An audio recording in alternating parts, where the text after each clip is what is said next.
Hi all, I'll just show you what I've been doing lately. I got quite an interesting writing assignment accepted recently, so I'm going to be writing up some stuff on game engines. And I only knew one game engine because in the middle of the year I taught myself some Unity, and I fancied having a go at Godot, which uses a language that's derived from Python, a language that I knew a little bit already. So I thought, well, if I spend a couple of weeks learning Godot, then I improve my Python skills and I'll have another game engine under my belt, and it'll be worth it. So I'll show you what I've come up with. I'm afraid it's not very original, but here we go. Yeah, excuse me. One thing I really enjoyed programming was the star field, because that's similar to one of the first programs I made on my Acorn Archimedes. I made a 7-layer star field, and what I did originally, because it was written in BASIC on the Archimedes back in about 1990 or so, 89, 90, around that time.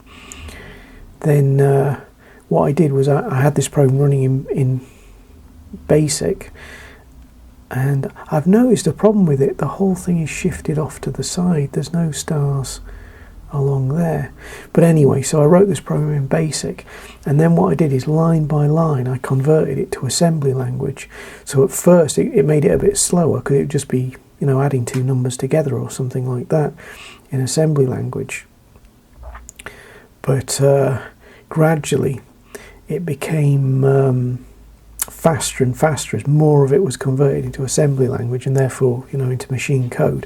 And then it got to the point where it was about 100 times faster than the basic version, and it started to use hardly any CPU time. You could just have it running in the background while sprites were being plotted and stuff. So I quite enjoy it. It's quite nostalgic for me, creating a new star field.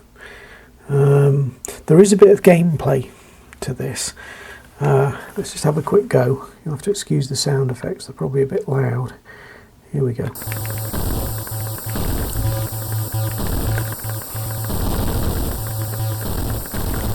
Right, now when you miss and go off the top, it creates these red ones. Oh dear. Yeah. I was wondering how to make it apparent to the player that you can ram those red ones, and then I thought, well, let's just make it. Let's just call it Ram the Red Ones. I was going to call the game Ram the Red Ones, just to make it obvious that you can ram those ones. You can shoot them, but it can be risky. Here we go. There we go. Got them.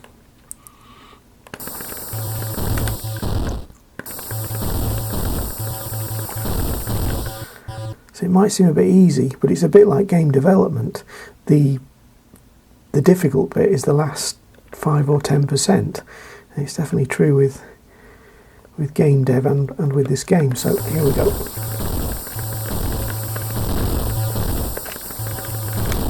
And here we go. So now we've got 3 more. And we've got 3 more there.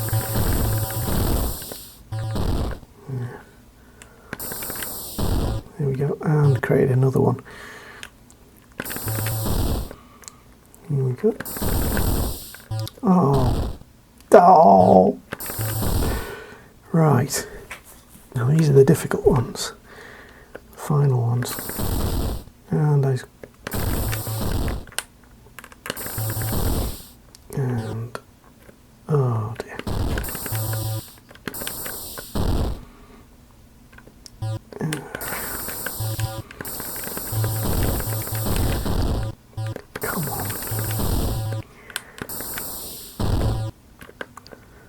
So I think probably the way to do this is just by being patient.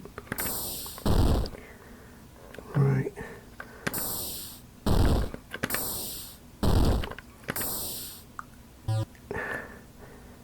They each take 4 shots to kill. Oh, I'm going to do it finally. Oh dear.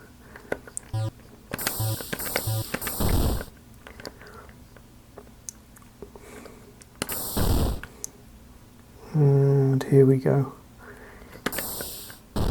Yay! And there's no end condition so far. But one thing I was thinking about, where is it? Enemy behavior. With the scaling is maybe I'll do it like an end boss type thing. I mean, obviously, you see, what I'd really like to do is actually finish a game. I've been playing around with programming since the early 1980s, and then I gave up on it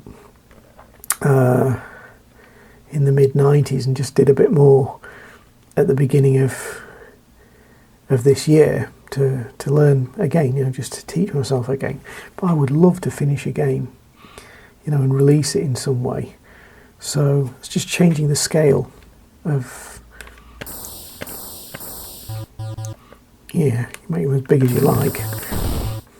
So I think it's a bit cheaty, but I think that's how I'll do. I wonder if it's just.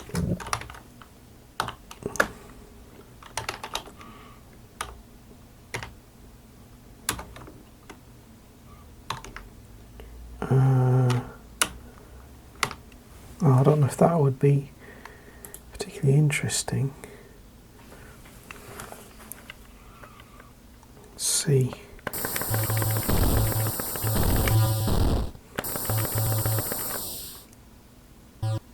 Yeah.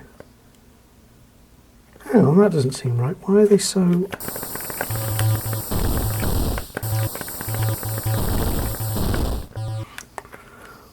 Why are they so squished up? If that scale 5... Oh, I've just... Oh, yeah, sorry. Typo there. Let's just see. Because I was thinking about this the other day. What happens if I say...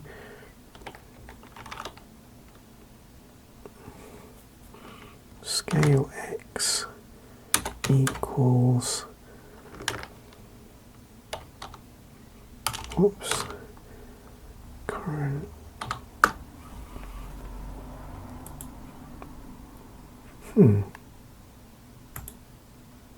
I'll make them a bit small, I think. But, yeah, look horrible now.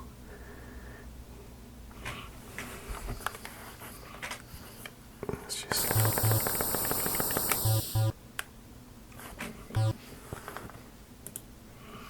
So current sin times 3. Problem is they'll go down to 0 with...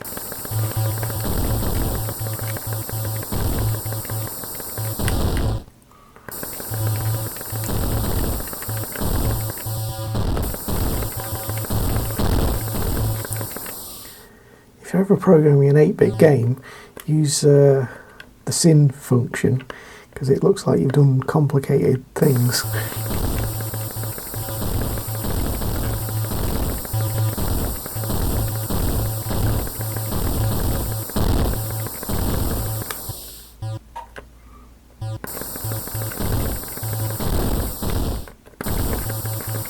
Oh no! Ah!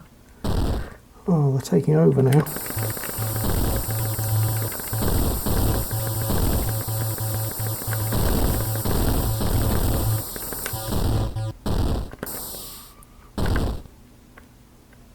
Why aren't these ones moving around?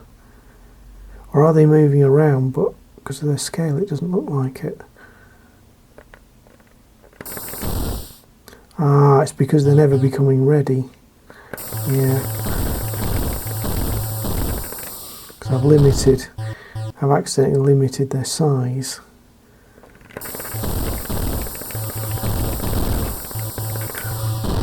Oh, anyway, I think I'll use that effect to, somewhere in the game. Maybe have some purple enemies or something like that.